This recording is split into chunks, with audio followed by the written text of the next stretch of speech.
فکر اقبال میں پاکستان کی اسلامی ریاست مثالی سیکولر ریاست کیسے ہے،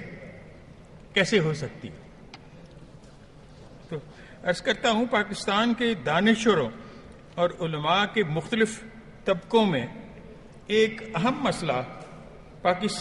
پاکستانی ریاست کے اسلامی ہونے کی تعبیر کا ہے۔ دانشوروں کے ایک طبقے کی رائے میں قائد اعظم محمد علی جناح پاکستان کو مکمل طور پر سیکولر ریاست بنانا چاہتے تھے۔ دوسرے طبقے کے خیال میں قائد اعظم پاکستان کو ایک ایسی جدید جمہوریت کے طور پر دیکھنا چاہتے تھے جس میں اسلامی ہونے کے ساتھ ساتھ مثالی سیکولر ریاست کی خصوصیات موجود ہوں۔ ان دونوں طبقوں کے دانشوروں کو جدیدیین یا ماڈرنسٹ میں شمار کیا جا سکتا ہے، مگر دونوں میں فرق یہ ہے کہ ایک گروہ خالصتاً مغربی تصور سیکولرزم کا حامی ہے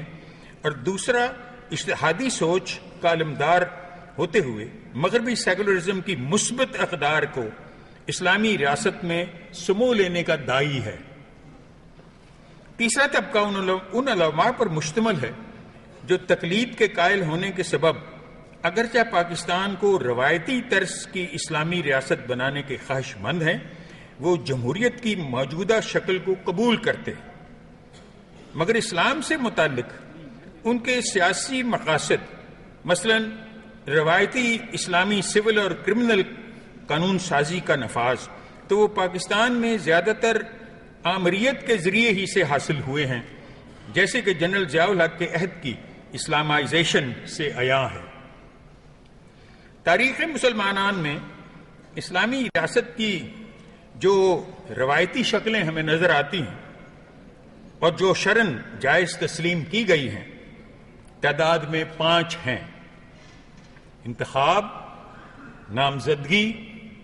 انتخاب بذریعہ انتخابی ادارہ، استصواب رائے اور غصب۔ طالبان کی سابق شورائی امارت اپنی اپنی طرز کی اسلامی ریاستیں ضرور قرار دی جا سکتی ہیں۔ پاکستانی جدیدیین کی نگاہ میں دونوں تھیوکریسی یعنی مذہبی پیشواؤں کی حکمرانی کی شیعہ اور سنی شکلیں ہیں۔ ترک اپنے سیاسی نظام کو سیکولر جمہوریت کا نام دیتے ہیں، صرف پاکستان نے ہی اپنے آئین کو اسلامی جمہوریت کا نام دے رکھا ہے۔ یہ ہے کہ جو دانشور مغربی سیکولرزم کی مثبت اقدار کو پاکستان کی اسلامی ریاست میں سمو لینے کے داعی ہیں، ان کا استدلال کیا ہے؟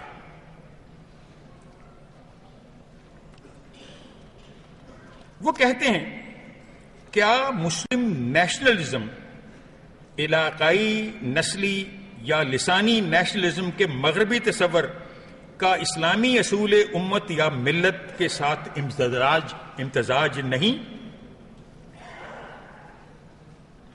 اگر ایسا ہے اور مذہبی نیشنلزم کی بنیاد پر ایک نئی قوم وجود میں لائی جا سکتی ہے جس کے لیے وطن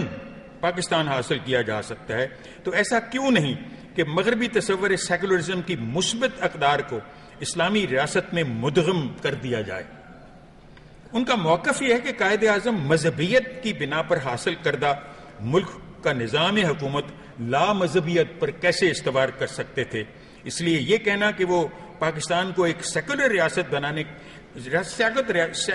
ریاست کے طور پر دیکھنا چاہتے تھے، درست قرار نہیں دیا جا سکتا۔ علامہ اقبال اپنی انگریزی تصنیف فکر اسلامی کی تشکیل نو میں توحید کا مطلب انسانی اتحاد، انسانی مساوات اور انسانی آزادی بیان کرتے ہوئے فرماتے ہیں کہ اسلام کا اصل مقصد روحانی جمہوریت کا قیام ہے۔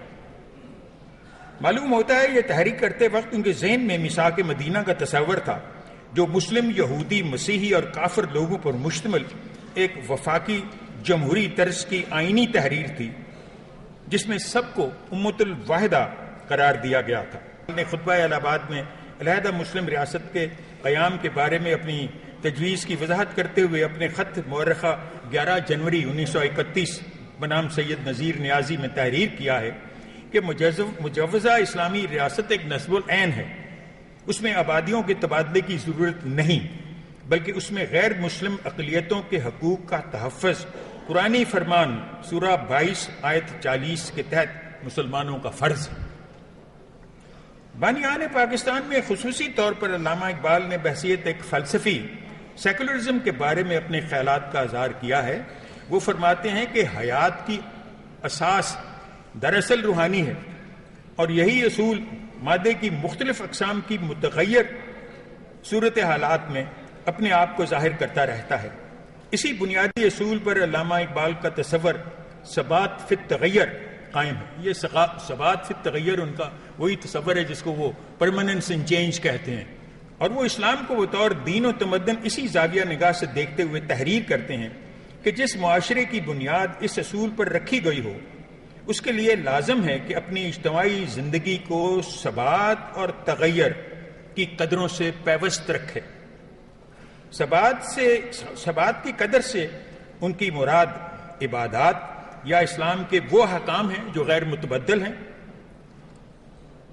اور تغیر کی قدر سے مراد وہ احکام ہیں جن کا تعلق معاملات سے ہے۔ علامہ اقبال کے اجتہاد پر اصرار سے بھی یہی ظاہر ہوتا ہے کہ وہ عبادات اور معاملات کی تفریق کو ذہن میں رکھتے ہوئے سمجھتے ہیں کہ شریعت کے ان قوانین کی تعبیریں جن کا تعلق معاملات سے ہے، اصول تغیر کے تحت بذریعہ اجتہادی عمل وقت کے جدید تقاضوں کو ملحوظ رکھتے ہوئے عصر نو کی جا سکتی ہے۔